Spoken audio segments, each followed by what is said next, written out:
Olá, amigos e irmãos em Cristo. Eu sou a psicóloga Patrícia Moraes e é um prazer estar com vocês mais uma vez na EBD. Hoje o nosso tema será depressão e ele será baseado no caso de Elias, que se encontra lá em 1 Reis, capítulo 19, no versículo 1 ao 18. Nós vamos ler juntos esse texto, é um texto longo, mas no decorrer do estudo nós vamos trabalhar cada parte dele. Vamos lá? E Acabe fez saber a Jezabel tudo quanto Elias havia feito e como totalmente matara todos os profetas à espada. Então Jezabel mandou um mensageiro a Elias a dizer-lhe: assim me façam os deuses e outro tanto, se de certo amanhã a estas horas não puser a tua vida como a de um deles. O que vendo ele se levantou e para escapar com vida se foi e veio a Berseba, que é de Judá, e deixou ali o seu moço.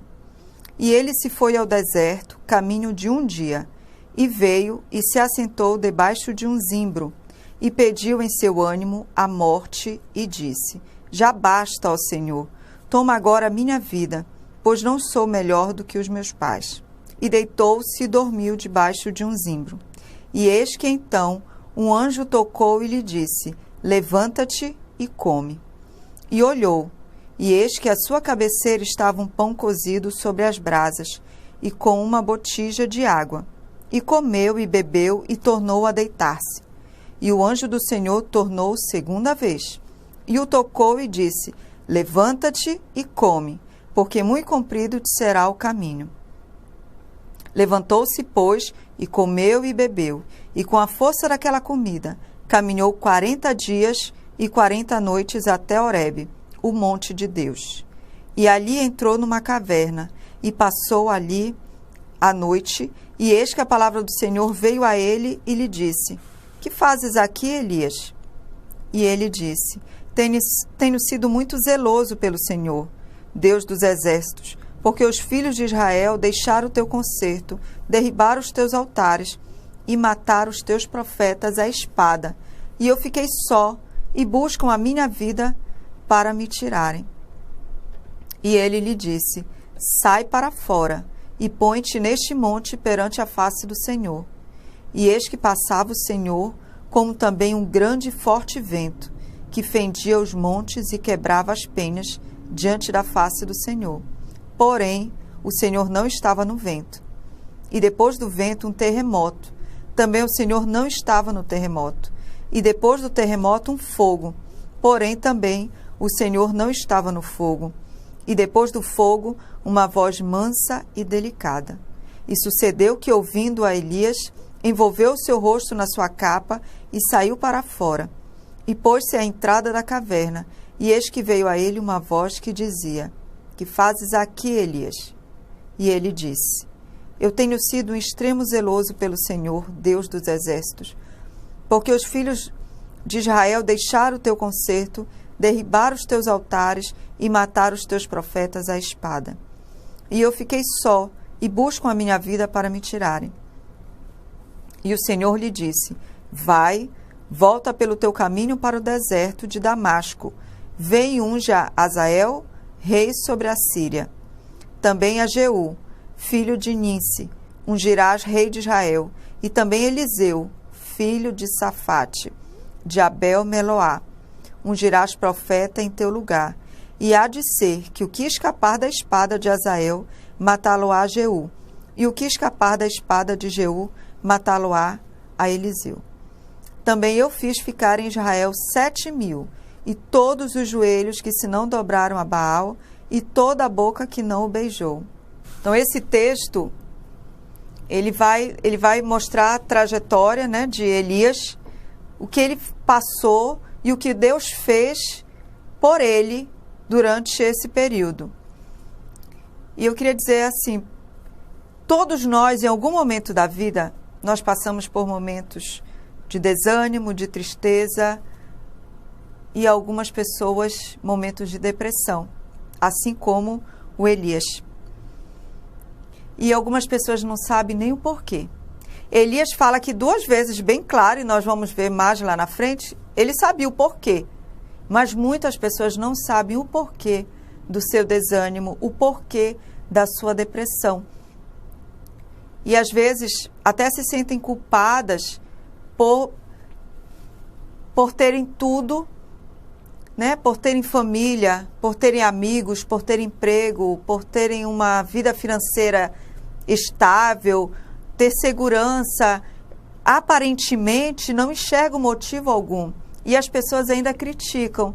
Você reclama de barriga cheia, você é egoísta, você é ingrata, você tem tudo e vem com essa história, né? E só sabe reclamar, é um desânimo, é uma falta de motivação, é uma infelicidade, você tem tudo para ser feliz. E nós vamos aprender hoje que depressão é doença, está além de nós, é algo que, independente das minhas condições aqui, externas, ela vem. Então, quando a gente critica essas pessoas, elas se sentem, além de todo o mal que elas já estão passando, sentindo, elas ainda se sentem culpadas e ficam procurando causas para o seu desânimo, para a sua dor, e nem sempre encontram. Será que é o que aconteceu na minha infância? Será que é porque eu briguei com meu marido, com meu filho? Será que foi porque eu saí daquele emprego? E não conseguem encontrar resposta. Então, muitas pessoas não sabem o porquê.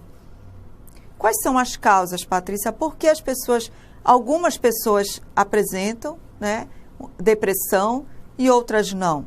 Quais são as causas da depressão? É genético? Todo mundo pode ter? Se eu tenho, meu filho vai ter? Como é? Existem duas causas da depressão. A endógena, que é de dentro, e a exógena, que são situações externas a nós. As causas endógenas podem ser desequilíbrio químico no cérebro, desequilíbrio hormonal, hipertireoidismo, hipotireoidismo, a menopausa, quando a mulher está entrando na menopausa, há também um desequilíbrio hormonal, o pós-parto e a base genética. Então, se eu tenho um parente próximo, minha avó, minha mãe, o meu irmão, uma tia, que já foi diagnosticada, que já apresentou depressão, a probabilidade de eu ter é muito maior do que alguém que não tem ninguém na família, que não tem nenhum parente com esse transtorno. E a causa exógenas, que são as situações externas, entram as nossas perdas, perda de emprego, perda de uma pessoa querida, o luto, o estresse do dia a dia, aquela sobrecarga do trabalho. O estresse, ele também pode levar à depressão. Conflitos familiares, crises financeiras. Então, são situações externas que vão trazer dificuldades de enfrentamento, né? Eu não sei como lidar com isso, e elas podem ser um gatilho para a depressão, tá? E existem ainda alguns mitos em relação a isso. Crente pode ter depressão? Crente adoece? Crente não fica deprimido? Né? Os mitos são: crente não fica deprimido. É falta de fé. É resultado de pecado. E mais uma vez eu vou enfatizar. Depressão é doença, não tem a ver com a minha vida espiritual. Não tem a ver com eu ser crente ou não, não tem a ver de eu estar em pecado ou não. Se nós formos estudar a Bíblia, Davi teve seus momentos de depressão, né, de tristeza, de desânimo profundo, fruto do seu pecado. Mas ele sabia o que ele tinha feito, ele estava triste com ele mesmo pelo comportamento dele, e essa tristeza, esse arrependimento foi tão grande que ele começou a deprimir. Porque ele se arrependeu. Ele não queria ter feito, mas não conseguia voltar atrás. Mas não que o pecado traga a depressão, mas é como eu vejo esse pecado. Alguns personagens bíblicos, como Moisés, Jeremias, Paulo e outros, experimentaram a depressão. Davi, em Salmo 143, no versículo 3 e 4, vamos ler o que diz lá. Pois o inimigo perseguiu a minha alma, abateu-me até o chão. Fez-me habitar na escuridão, como aqueles que morreram há muitos. pelo que o meu espírito se angustia em mim, e o meu coração em mim está desolado. Davi escreveu esse salmo quando ele estava muito triste. E demonstra, né, o momento profundo dele de desânimo, de tristeza, de depressão mesmo. Ele estava com medo. Então, nós também podemos adoecer, independente da nossa religião, tá? Então, a tristeza, o desânimo, eles fazem parte da natureza humana. Todos nós sentimos em algum momento da vida. Mas alguns sentem e não conseguem sair dele. Aí está o problema. Por isso que eu disse que a tristeza, o desânimo, os problemas externos, eles podem ser um gatilho para a depressão. Então, eu posso passar por uma perda, mas eu tenho filho para sustentar, eu tenho casa, eu tenho minhas contas para pagar, eu preciso levantar, eu preciso trabalhar, e eu vou e a vida continua. Mas tem pessoas que não conseguem reagir. Elas são tomadas por esse desânimo, por essa dor, e aí a gente começa a observar que essa tristeza, esse desânimo já foi além do que era esperado, saudável, e já pode ser um sintoma da depressão. Tá? Então, o problema começa quando esse sentimento de tristeza e desânimo, ele nos impede de seguir em frente. Eu não consigo mais levantar de manhã, eu não quero comer, eu não quero mais ir trabalhar, eu não tenho mais ânimo para limpar a minha casa, eu não tenho mais ânimo para me vestir, para me maquiar, eu que sempre fui muito vaidosa. E aí, isso aí já é um alerta, assim, é uma luzinha que está acendendo que eu preciso de ajuda, tá? Então, a gente precisa diferenciar a tristeza da depressão. No senso comum, as pessoas sempre falam, ela está deprimida. Ah, eu estou deprê. Quando alguém fala para mim, né, que sou profissional da área, eu passei por um momento muito difícil, eu fiquei em depressão. Eu acho que é a depressão. Mas quando a pessoa começa a falar, não, era uma tristeza que ela venceu, passou, foi um período curto. Mas as pessoas no senso comum usam muito. Elas confundem muito a tristeza com a depressão. Então vamos entender um pouco. A tristeza, ela tem nome. A depressão, não. Eu sei porque eu estou triste. Elias sabia porque ele estava triste. Eu sei, eu estou triste porque eu perdi alguém, eu estou triste porque me enganaram, eu estou triste porque eu errei, eu estou triste, eu sei porque eu estou triste.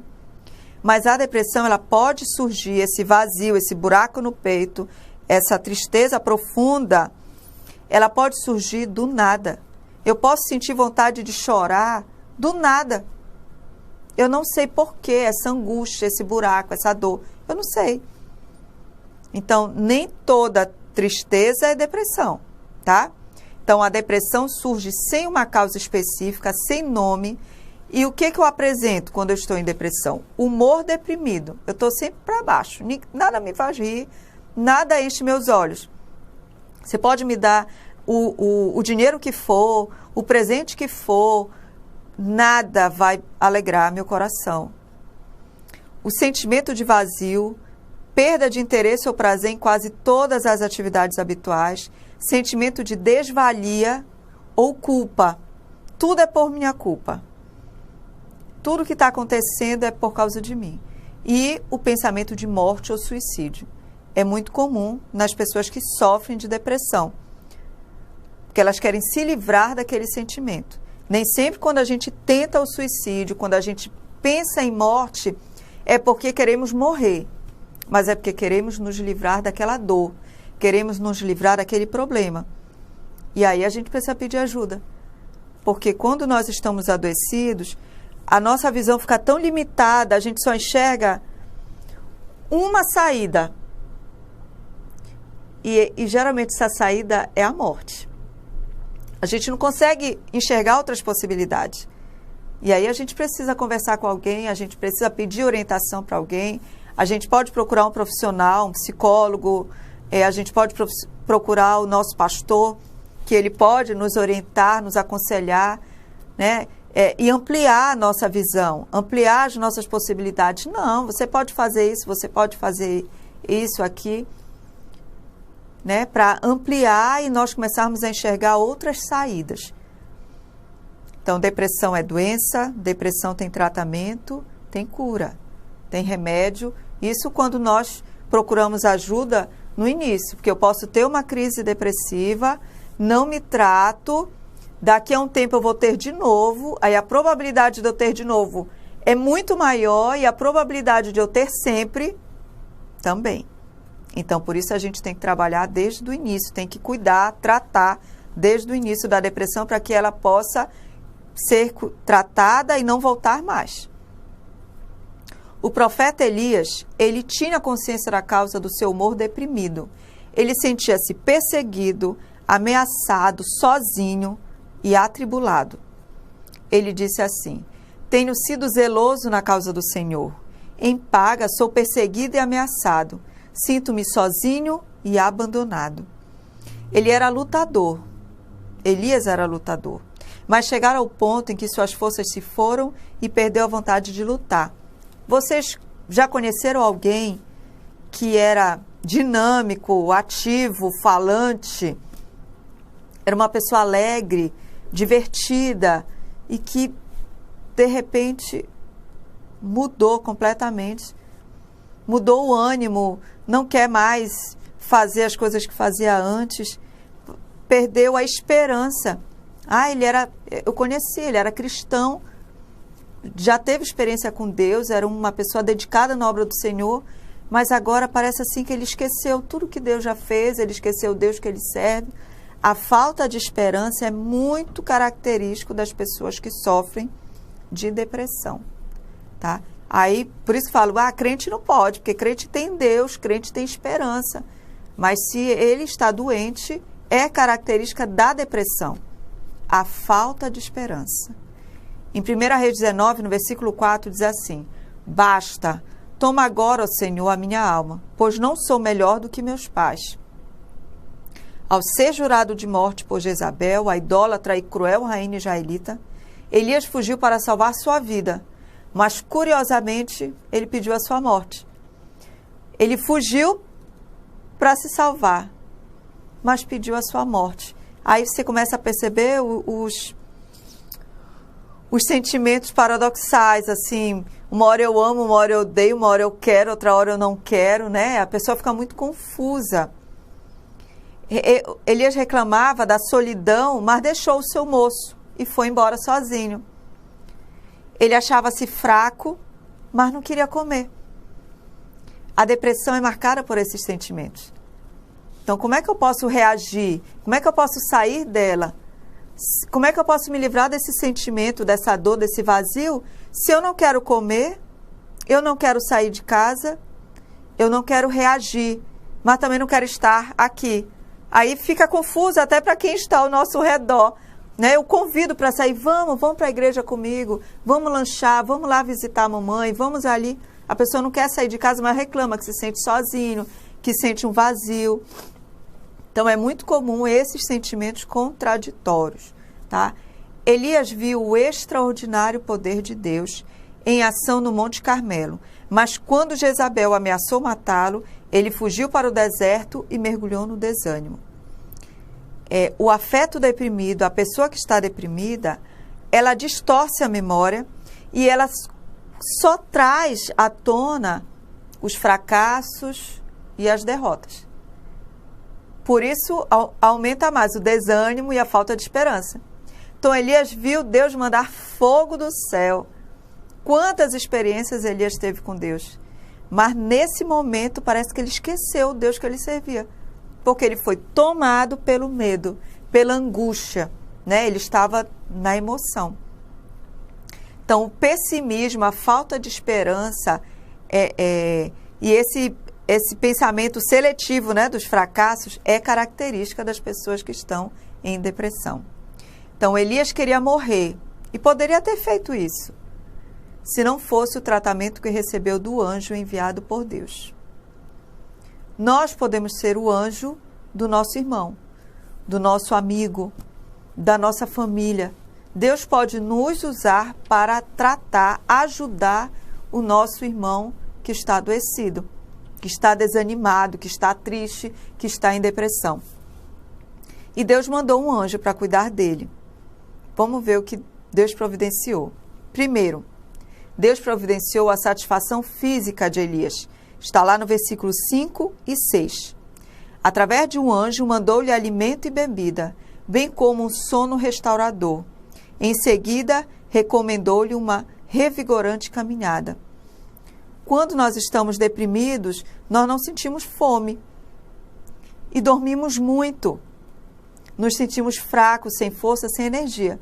Então, Deus providenciou essa satisfação física para que ele pudesse levantar. Então, providenciou comida, né? O anjo foi e levou pão e água para ele. Depois que ele se alimentou, ele dormiu para renovar as suas forças e depois deu a tarefa para ele, que ele teria que atravessar, né? Foram 40 dias andando. Segundo, Deus providenciou a satisfação ambiental. Está no versículo 7 e 8. Tirou do deserto e levou a Horebe, o monte Sinai, o monte de Deus. Uma mudança de ambiente para quem está deprimido, para quem está desanimado, às vezes é saudável, é positivo. Às vezes é o próprio ambiente que nós estamos e, infelizmente, às vezes é dentro da nossa casa, que é o dentro da nossa casa é um ambiente tóxico, são pessoas que nos adoecem com as suas palavras, com as suas atitudes. Ali, aquele ambiente está me fazendo mal. Às vezes é no nosso ambiente de trabalho, os conflitos, as intrigas, as brigas entre um colega, as disputas de cargo, né, para promoção. Esse ambiente nos adoece. E quando a gente tem a oportunidade de sair desse ambiente, eu vou tirar uma licença, eu vou pedir uns dias, eu vou passar um final de semana na casa de um parente, de um amigo, se eu posso tirar férias. Isso é saudável para quem está deprimido, sair daquele ambiente. Tá? Então, nós podemos modificar a nossa rotina, trabalhar um pouco menos, tirar férias regularmente, passar o final de semana com pessoas que nos fazem bem. Isso é saudável. E Deus providenciou isso para Elias. Terceiro, Deus providenciou a satisfação espiritual. Está no versículo 11 e 12. Elias precisava de uma nova visão de Deus. E essa veio na caverna. Esquecera da força e do caráter do Deus a quem servia. Ele não viu Deus mandar fogo do céu, ele viu várias maravilhas. O Senhor fez, ele viu, mas parece que ele esqueceu tudo isso. Então Deus mandou o vento, mandou o terremoto, mandou o fogo para lhe lembrar do seu poder divino. E ele falou, né, com Elias através de uma voz mansa e suave, para que ele recordasse do seu amor. Então, ele também trouxe a satisfação espiritual que Elias precisava nesse momento.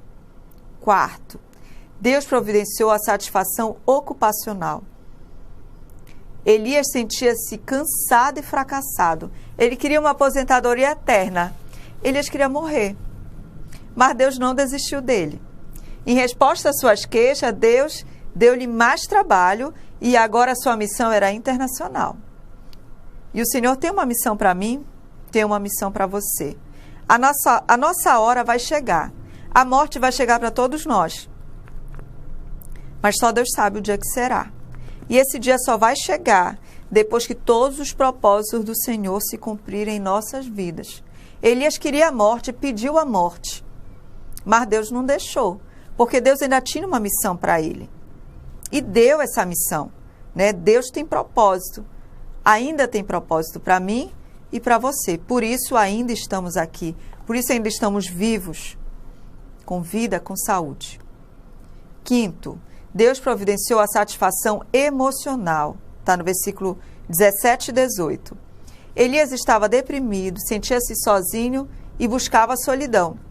E o Senhor deu-lhe um povo, 7.000 joelhos que não haviam se dobrado a Baal e um amigo, Eliseu, que se tornaria o seu sucessor e companheiro inseparável, né? nesses momentos difíceis de tribulação, de tristeza, de desânimo, de depressão. Nós precisamos do outro. Nós precisamos estar em comunhão, estar com o povo de Deus. E Deus nos deu esse povo. Deus nos deu a sua igreja. Né? O Senhor tem nos dado esse povo especial, que é a sua igreja, para nos acolher, para termos comunhão, orarmos pelos outros. E eu creio que todos nós temos amigos, né? Então, quando nós temos amigos e irmãos, nós conseguimos atravessar esses momentos difíceis, mas a gente se sente mais motivado. Tem alguém que está orando por mim, tem alguém que está me ligando. Como é que tu estás? Você percebe que alguém está preocupado com você. A gente precisa dessa comunhão. E Deus providenciou tudo isso. Deus é perfeito. Ele conhece todas as nossas necessidades. Então, uma pessoa deprimida, ela precisa de alimento, ela precisa de descanso, ela precisa de uma atividade, de uma ocupação. Ela precisa de amigos, ela precisa de irmãos em Cristo. Ela precisa renovar a sua fé. Ela precisa lembrar, trazer à memória aquilo que é bom. Trazer à memória todos os feitos que o Senhor fala na sua palavra, que o Senhor já fez na sua vida, para que ela consiga se renovar, se fortalecer e começar a viver novamente, a caminhar, né? A levantar e começar a vida novamente. Deus tem cuidado de nós. Elias era homem semelhante a nós, sujeito aos mesmos sentimentos. Está escrito lá em Tiago 5,17. Então, sujeito inclusive à depressão. Então, eu posso ter depressão, você pode ter. Qualquer um de nós podemos ter, né? Mas o Deus de Elias é o mesmo Deus nosso. E assim como ele cuidou de Elias, assim como ele deu a vitória ao profeta, ele vai dar a nós. Ele vai cuidar de nós e restabelecer a nossa saúde. O Senhor não sabe o que é desistir. E por isso, ele não desistiu de mim, ele não desistiu de você. Então, a mensagem que eu quero deixar para vocês é que Deus cuida de nós. Deus conhece as nossas necessidades. Nós precisamos uns dos outros. Seja anjo na vida de alguém que está precisando de ajuda, de apoio. Oriente, aconselhe. Leve ao seu pastor. Procure ajuda profissional de um psicólogo, um psiquiatra que pode passar o medicamento. Muitos não conseguem dormir, ficam noites sem dormir e a tendência é piorar, é ficar mais doente, mais deprimido, né? Porque o corpo não descansa. Então, às vezes, a gente precisa entrar no medicamento, a gente precisa de terapia, a gente precisa de Deus, a gente precisa do nosso pastor, que vai nos orientar, vai nos acolher, vai nos ajudar com base na palavra do Senhor. E se ele perceber que você precisa de uma orientação profissional, ele também vai te encaminhar. Além de estar com você nesse processo, ele vai te orientar a procurar um profissional, porque ele sabe que depressão é doença. Então, que Deus te abençoe, que Deus te guarde, que Deus te use, né? Que você seja um vaso de honra nas mãos do Senhor. E se você está doente, que Deus restabeleça a sua saúde, que Deus te dê força, ânimo para prosseguir, porque Ele ainda tem um propósito para a tua vida. Por isso ainda estamos aqui. Amém? Que Deus te abençoe, te guarde. Até a próxima aula. Um abraço.